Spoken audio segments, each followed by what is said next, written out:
As women, we're often made to feel that symptoms are in our head, not in our body. But I want to share with you today how physiology affects our behavior. The symptoms that we experience, whether it may be anxiety, mood swings, feeling like a monster is inside of you, so irrational anger or, flipping off at the flip of a switch, difficulty concentrating, brain fog, all of those symptoms are associated with hormonal imbalances. And oftentimes, where if our labs are normal, not even considering optimal, we're considered to have an issue with our moods in general, so that it's in our head. And I'm here to tell you that it's not in your head. There are many symptoms that affect the way we think, the way we feel, our moods, our energy level. And addressing those from the root cause is critical to gaining the empowerment over our body that is our right, is our birthright, is by design how we were created. In the Bible, it says, the body is the temple of the spirit. And if you go back to the origin of the word temple, it really represents a cathedral. So our body is a cathedral of our spirit. And like any good cathedral, you got to have a good foundation, and it needs constant renovation and repair. Same is true with our body. Our body does it on its own on a regular basis. Our gut mucosa turns over every 72 hours. That's a quick opportunity for repair and restoration. Now, being a woman in my 50s and single for over 11 years, one of the things that I hear from men especially is that their wives were bipolar. They had crazy mood swings. And I talk to patients every day. And is it bipolar or hormonal? Especially perimenopause. PMS symptoms, we can see that in young girls. The perimenopause mood swings, where you feel like I only have 1 or 2 good weeks per month. Like, what is happening there? So I want to share a little bit about some of the hormonal changes that are occurring in your body and how that affects how you think and your moods and how you show up in the world. So as our hormones are changing as we age, our DHEA, which is in my product Jolva. So DHEA is an ingredient I believe is very helpful to our bodies and very low risk, and is produced naturally pre-menopause between our ovaries and our adrenal glands. As we age, the production of DHEA decreases, and actually for both men and women starts to decrease in our mid to late 20s. Now that's significant because DHEA is a precursor hormone to testosterone and estrogen. And DHEA, optimal levels of DHEA are associated with longevity, with lower risk of breast cancer, with lower risk of all cancers as well. And so understanding what's happening there, and when our ovaries are starting to decline in function, our adrenal glands need to pick up the slack. Now, the second major hormone that starts to decline in perimenopause is progesterone. Progesterone, by the time we're in our 60s to 70s, there's 65% to 75% less progesterone than in our 20s. That's a significant decline, and it starts to drop rapidly age 35 through age 35 to 55. There's a significant decline.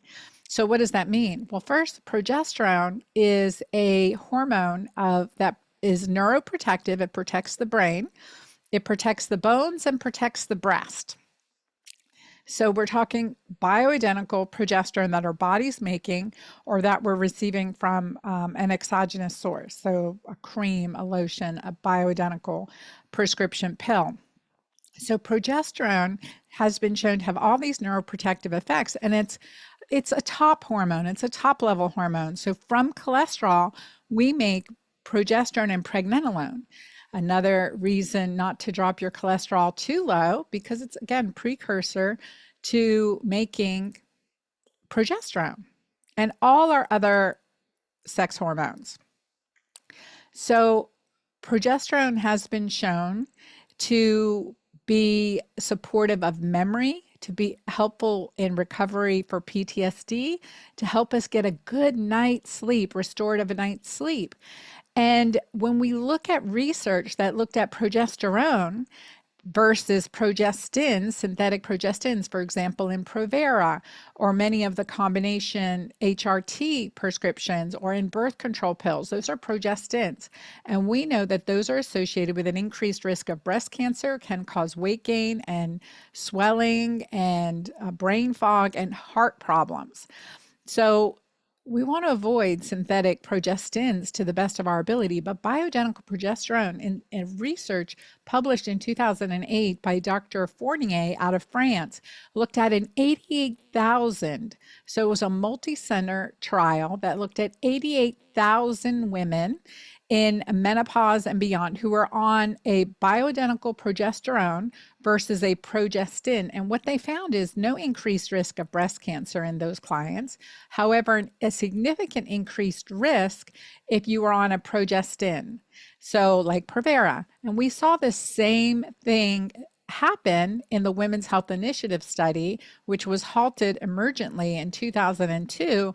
And that's when my patients came to me panicked, like, am I supposed to stop my pills or what's going on? And explaining the difference between synthetic hormones and bioidentical hormones and safe ways to use them. My patients were empowered, as well as the ultimate is getting your body to produce more progesterone naturally. So when we're under times of stress, yes, progesterone is depleted because the precursor hormones are going to make cortisol. So we need all that reserve to make a life-saving hormone, cortisol. Now, cortisol gets a bad rap, and I will give it one, absolutely, because cortisol is our stress hormone. And it is a catabolic hormone. In other words, it breaks us down. It will rob Peter to pay Paul. In other words, it's life-saving. It's cortisol, like a prescription cortisone, is a natural anti-inflammatory. It comes in, helps reduce inflammation in our system right away. And that is life-saving. But when you have chronic persistent levels of cortisol, so even from a daily microdosing of stress, physical, emotional, mental, real or perceived, we're constantly in that higher cortisol functioning state till there's a time when your body's like, hey, you're frying me out cortisol, I've got to suppress you. And we, in medicine, we used to refer to that as adrenal fatigue. So your adrenals are giving out. It's actually not true. The paraventricular nucleus in the brain says, okay, you're frying me out. I got to suppress you. This is too much, too long. I'm getting really acidic and it's not healthy. So the PVN works to suppress cortisol in production in our body. So it suppresses your adrenal glands. And it's not that your adrenal glands are broken.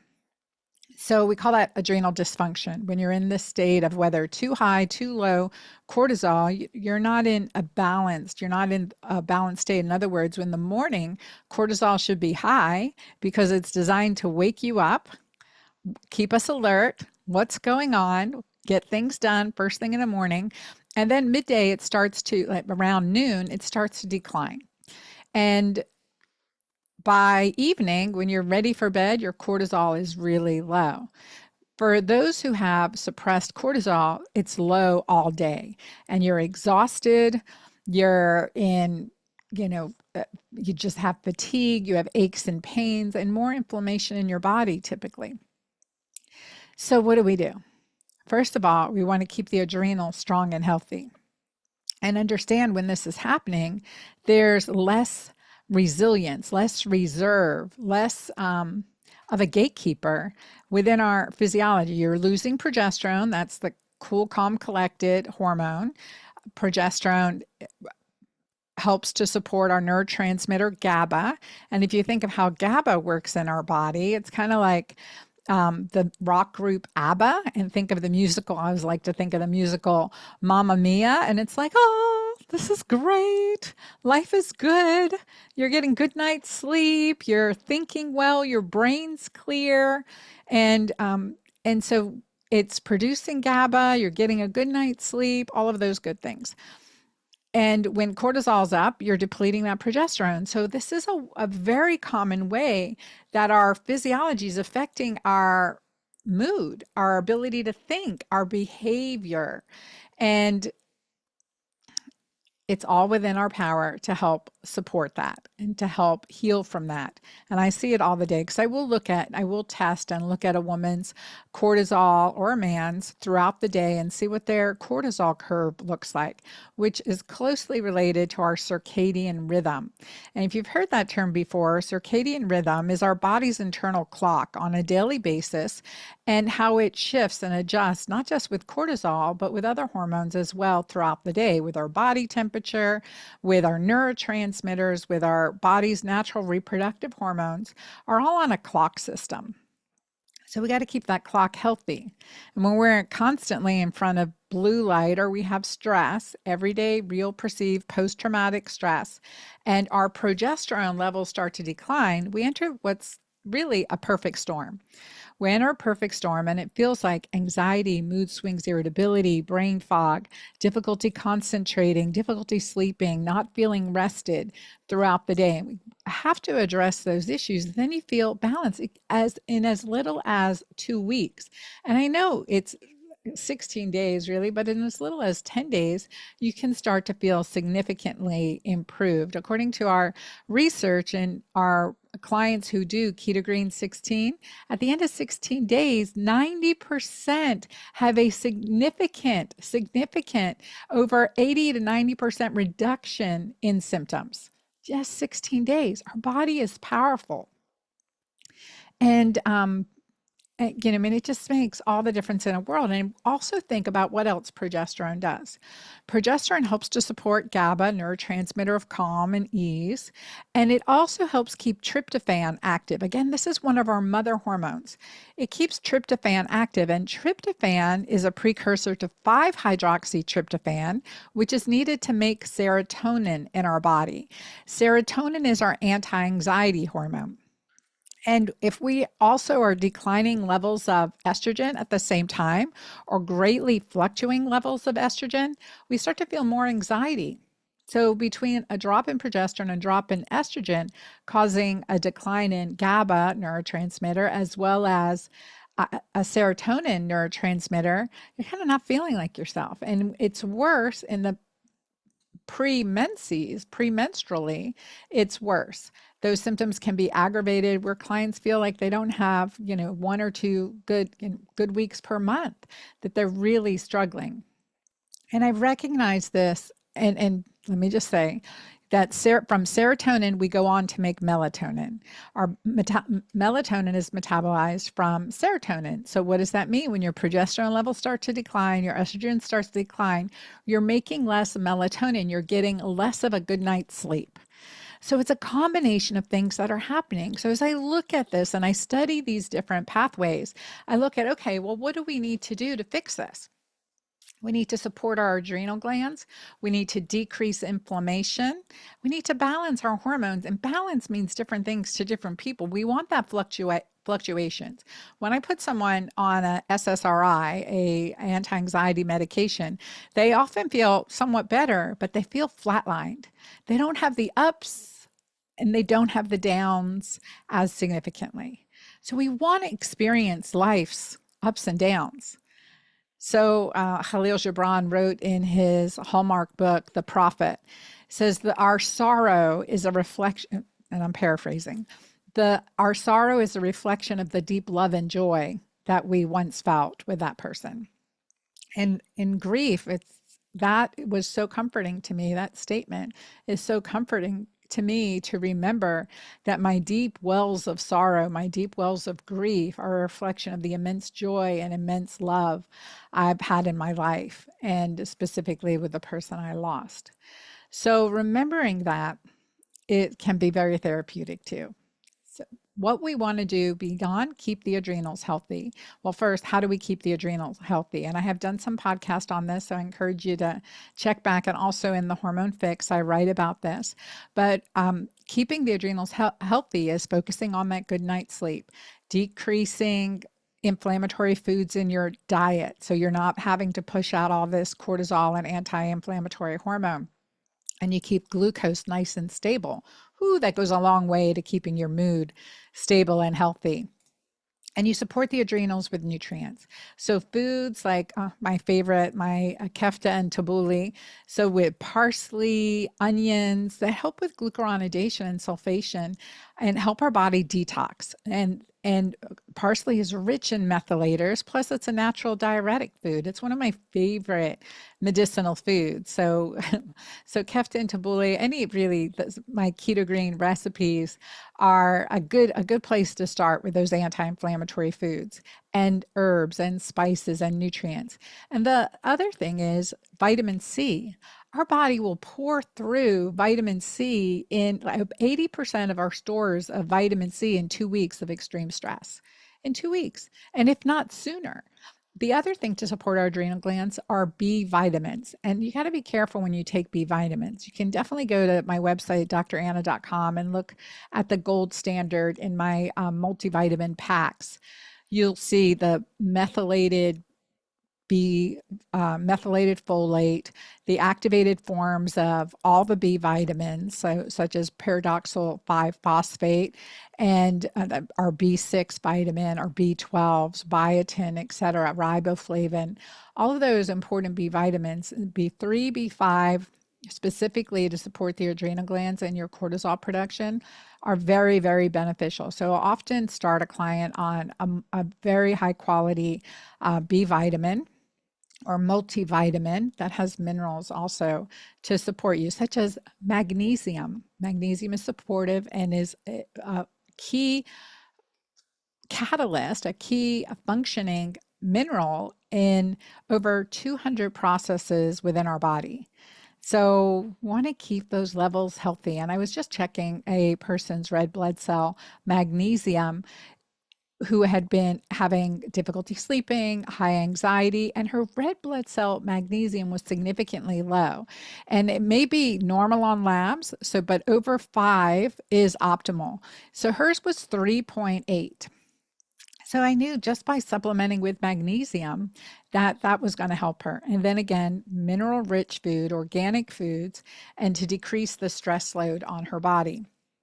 So kind of explaining here how our mother hormones like progesterone and pregnenolone, both of those are in my balance cream for a reason, because these are kind of top-down hormones, help us get a good night's sleep, are neuroprotective, help our brain, help our memory, help our thought processes.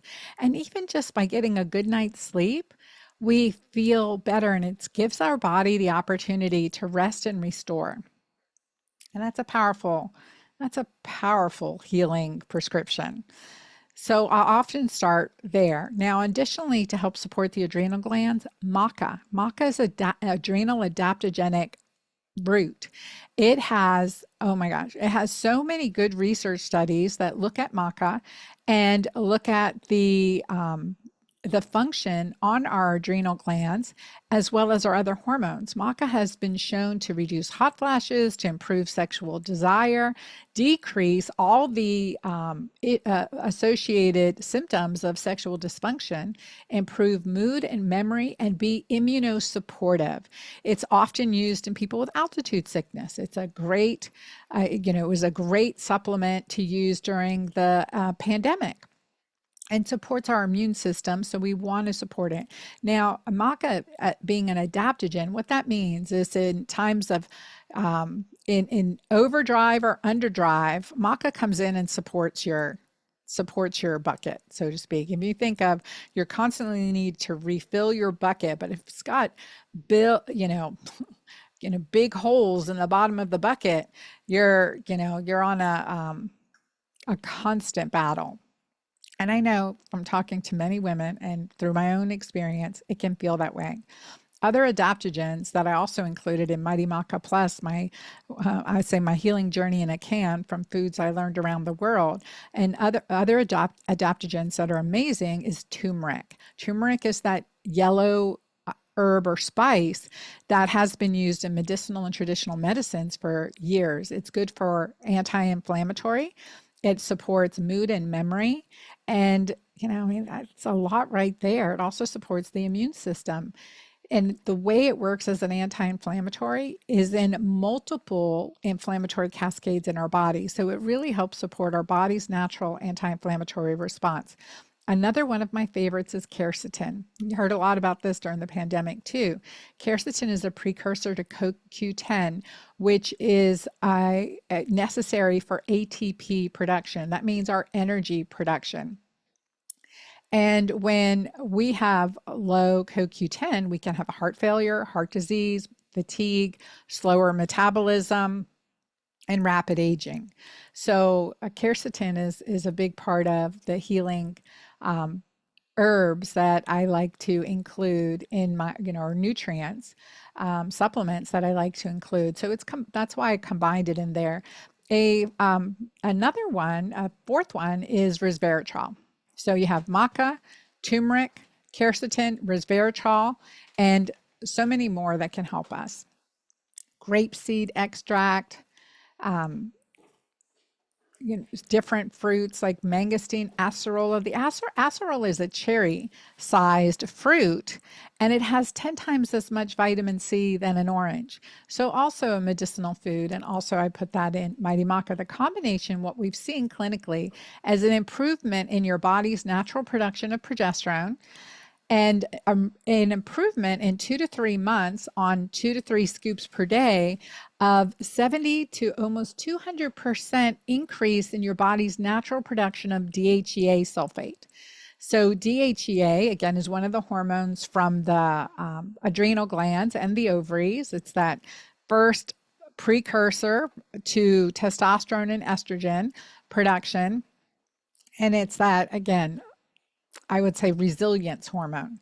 We want to get those levels optimal, and we can do so safely through lifestyle, through nutrition, through herbs and supplements, and prescriptions if we need to.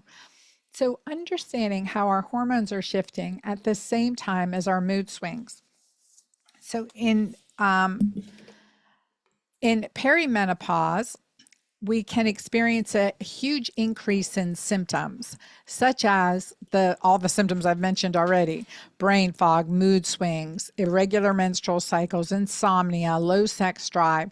So we have a huge increase in symptoms. At the same time, our brain's ability to metabolize glucose as the primary fuel starts to decline. And glucose is the primary fuel for our brain, also for our muscle, our skeletal muscle, our cardiac muscle. And as we age and we start to decline in progesterone and estrogen and DHEA, we see a significant decrease in the brain's ability to metabolize glucose. So this adds to those neurological symptoms, that a shift in neurological symptoms. So by using progesterone and DHEA and empowering the body to make its own necessary hormones, and it just shifts everything. Plus the nutritional pattern of bumping into ketosis periodically, because the use of ketones for fuel as compared to glucose for fuel, the use of ketones for fuel is not hormone dependent. So we give the brain fuel, we give the muscle fuel, and those symptoms really, and that's probably one of the reasons that within 16 days, your symptoms can completely decline. I always feel that empowering you to understand your hormones really does help. I always feel that empowering you to understand your hormones really helps you take one next right step after another. And for that reason, I'm leading a Understanding Your Hormones or Mastering Your Hormones masterclass coming up at the end of March, beginning of April. So be sure to go to dranna.com/hormone masterclass. or really just at dranna.com, and you'll see a sign up option to join me in that masterclass for a long discussion and Q&A on mastering your hormones. There are nuances to it, but I want to let you know how empowering it is. I had a patient recently in my office who I'd seen a few months ago. So she was coming in for her second follow up, and she'd had a history of, she's 69 years old when she came to see me. She now turned 70. And in her 50s, she was diagnosed with breast cancer. And so she's been living the last almost 20 years thinking, when's the next shoe going to drop? And because so many people diagnosed with a cancer, especially if it's a hormone dependent cancer or related cancer, feel disempowered, feel like, okay, well, I don't know why my body betrayed me, but I'd gone in and was feeling good. And then I get this cancer diagnosis, like what's going on? What's going to happen next? And that's a disempowerment place to be.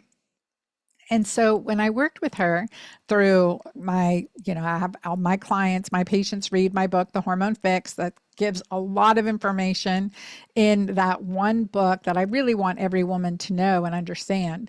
So I had her follow my keto-green plan. I supplemented her with Mighty Maca and my Balance Cream, bioidentical topical progesterone and pregnenolone and tripeptide, and supported her with some multivitamins. And also, again, the lifestyle, focusing on a good night's sleep, and looked at her hormones as she followed up over these last 3 months. And her symptom score went from a 58 to 2. To a 2. So when in my Magic Menopause class and in my book, The Hormone Fix, I give you these questionnaires. And so the hormone symptom questionnaire, or the medical symptom toxicity questionnaire, she had significantly severe symptoms all over her body, aches and pains. She wasn't sleeping. She had no sex drive. She's been married now for 45 years. And she was just struggling with her mood and energy and her joie de vivre, her love of life. And so to see her back with a medical symptom questionnaire of 2, her, her labs evaluated and fine-tuned really with nutrition and lifestyle, and a little bit of progesterone and pregnenolone and Julva for the vulva, of course. That's one of my foundationals. So, with that and just making those lifestyle shifts, her symptom score dropped 99%. That's huge. And guess how she feels? She has more energy. She's been flying all over the country visiting her grandbabies, and she's running 5 miles again. She had too many before. She had stopped because she had too many aches and pains, and she's 70 years old. The patients like her inspire me every day, and I hope her story inspires you too. In a short amount of time, in just a couple months, 3 months we've been working together, and so that's just basically 3 visits. She has significantly improved the quality of her life, and she feels more resilient. All her inflammatory markers, stress markers have completely dropped to very, very healthy, optimal levels. And she feels it. She feels it. I want that for you too. So join me in my hormone masterclass, Mastering Your Hormones masterclass at dranna.com/hormone masterclass. And I look forward to seeing you there. Please let me know what resonated with you in this talk. Comment below. I want to hear about it. I love being your girlfriend doctor. Till next time, God bless you.